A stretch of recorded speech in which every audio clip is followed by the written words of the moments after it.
Hola a todos, yo soy Carlos Plaza y esto es La Piel de Toro. Y hoy vamos a hablar de por qué Ceuta es española. Para los que me seguís desde España no hace falta contaros qué es Ceuta, pero para los amigos del canal de otros países que sé que me seguís, Ceuta es una ciudad española muy cerca del estrecho de Gibraltar. Lo primero que tenemos que aclarar es que Ceuta no es una colonia.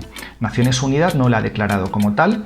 Por ejemplo, Gibraltar sí lo ha declarado como un territorio a descolonizar, pero ni Ceuta, ni Melilla, ni los territorios aledaños se consideran como tales. Pero ahora, en este vídeo nos vamos a preguntar ¿por qué Ceuta es española? ¿Qué hace una ciudad en el norte de África enclavada en territorio marroquí bajo soberanía española? ¿Por qué esta aparente anomalía geográfica? Pues vamos a verlo en este vídeo. Lo primero que tenemos que decir es que Ceuta ha estado ligada a la península desde tiempo inmemorial. Ya en Roma, Ceuta estaba administrativamente ligada a la diócesis de Hispania. Por tanto, el nexo de Ceuta con la península viene de muy largo.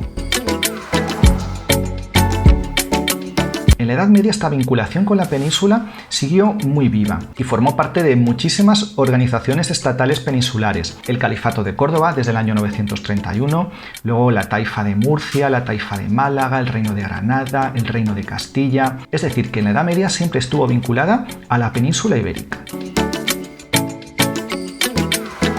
Pero lo que puede sorprenderos es que Ceuta no siempre fue española, en principio fue portuguesa. De hecho, esto explica por qué las banderas de Lisboa y de Ceuta se parecen tanto.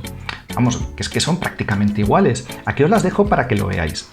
Y esto no es casualidad. Cuando los reinos cristianos terminan su expansión territorial a costa bien de otros reinos cristianos, bien de los reinos musulmanes en la mayoría de los casos, se encuentran con que una vez que llegan al mar se les ha terminado el territorio que conquistar. Entonces, ¿qué deciden los reinos peninsulares? Dar el salto y continuar por lo que estaba más cerca, el continente africano. Y esto es lo que hace, por ejemplo, Portugal sin ir más lejos. En 1415 pega el salto al estrecho de Gibraltar y el rey Juan I, a instancias de su hijo Enrique el Navegante, conquista Ceuta. Y una bula del Papa Martín V otorga la soberanía de esta ciudad al Reino de Portugal. Y así siguió hasta que Felipe II asumió las coronas de España y Portugal en la llamada Unión Ibérica en 1580. Pero lo que sucedió en este periodo es que, dado que Ceuta estaba hostigada por las tribus bereberes que había por la zona, quien mandaba la ayuda no era Portugal, se mandaba desde Castilla, más que nada porque estaba más cerca. Ceuta y el sur de la península están a unos 14 kilómetros de distancia.